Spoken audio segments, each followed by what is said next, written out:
கிறிஸ்துவுக்குள் பிரியமான சகோதர சகோதரிகளே, உங்களை பரலோகம் அண்ணா என்கிற நிகழ்ச்சி மூலமாக சந்திப்பதில் மிக்க மகிழ்ச்சி அடைகிறேன். தேவனுடைய வார்த்தையை பகிர்ந்து கொள்வது உண்மையிலே ஒரு பெரிய ஆசீர்வாதம். ஒரு கதையை சொல்லி ஆரம்பிக்க விரும்புகிறேன். ஓநாள்பள்ளி வகுப்பு ஆசிரியர் பிள்ளைகளை பார்த்து, நீங்கள் எல்லாருமே 23 சங்கீதத்தை நீங்கள் மனப்பாடமாக நீங்கள் படித்து வருகிற வாரம் நீங்கள் ஒப்புவிக்க வேண்டும் என்று அவர்கள் கூறினார்கள். வாரம் முடிந்தது. அடுத்த ஓய்வு நாள் வந்தபோது பிள்ளைகள் எல்லாருமே வகுப்பில் அமர்ந்திருக்கும் பொழுது ஆசிரியர் அவர்களை பார்த்து, நீங்கள் ஒவ்வொருத்தரா நீங்க சொல்லுங்க அப்படின்னு சொல்லி சொல்றாங்க.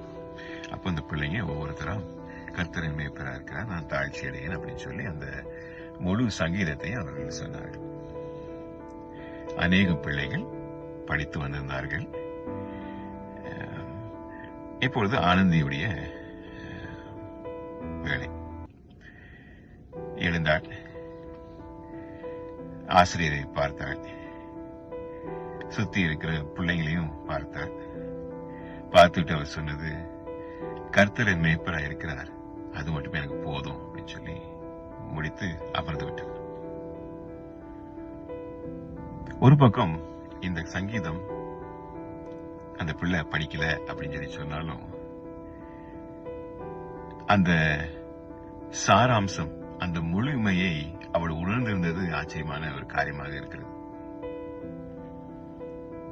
ஆம், கர்த்தர் என் மேய்ப்பராக இருக்கிறார், அது மட்டுமே போதும்.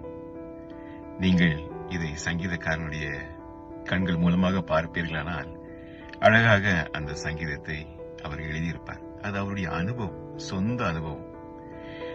உங்களுடைய அனுபவம் என்னவாக இருக்கும்? நீங்கள் ஒரு சங்கீதத்தை எழுத வேண்டும் என்றால் தேவனுடைய வாழ்க்கை, தேவனுடைய ஆசீர்வாதம், தேவனுடைய வழிநடத்துதல், தேவனுடைய கிருபை எவ்வாறாக நீங்கள் எழுதியிருப்பீர்கள்? ஆட்டிடியனாகிய இருந்த தாவீது ராஜா அந்த அனுபவத்தின் மூலமாக தான் எவ்வாறாக தன்னுடைய ஆடுகளுக்கு அவர் காணப்பட்டார், அதே போல தேவன் தனக்கு இருக்கிறார் என்பதை அவர் உணர்ந்து இந்த சங்கீதத்தை பாடுகிறார். கர்த்தர் என் மேய்ப்பராக இருக்கிறார், நான் தாழ்ச்சி அடையேன். அவர் என் மேய்ப்பராக இருக்கும் பொழுது எல்லாமே ஒருங்கிணைந்து வருகிற ஒரு காரியமாக இருக்கிறது. அவர் இருந்தா போதும், வேற எதுவும் தேவையில்லை.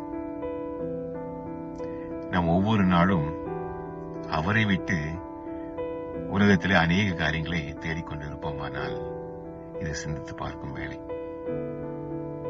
அவர் மட்டுமே போதும். யோவானிலே அவர் சொல்லுகிறார், நானே நல்ல மேய்ப்பன் என்று சொல்லுகிறார். ஆம் தேவ பிள்ளைகளே, அவர் நல்ல மேய்ப்பன். ஆனால் நாம் அவரை மேய்ப்பனாக, நம்முடைய மேய்ப்பனாக நாம் ஏற்றுக்கொள்ளுகிறோமா? அவர் மேல் நாம் சார்ந்திருக்கிறோமா? அவர் நடத்துகிற வழியிலே நாம் செல்லுகிறோமா? அது மரண இருளின் பள்ளத்தாக்கில் ஆக இருந்தாலும் அங்கே நடப்பதற்கு நாம் ஆயத்தமாக இருக்கிறோமா? ஏனென்றால் அவர் கூட இருக்கிறார். அந்த உணர்தலை நாம் பெற்றிருக்கிறோமா? தேவனோடு நாம் நெருங்கிய ஜீவித்தை தாவீது ராஜா போல ஜீவிக்கும் பொழுது நிச்சயமாக அவர் நமக்கு மேய்ப்பராக இருப்பதை நாம் உணர முடியும். கர்த்தர் என் மேய்ப்பராக இருக்கிறார், அது மட்டுமே எனக்கு போதும். ஆமென்.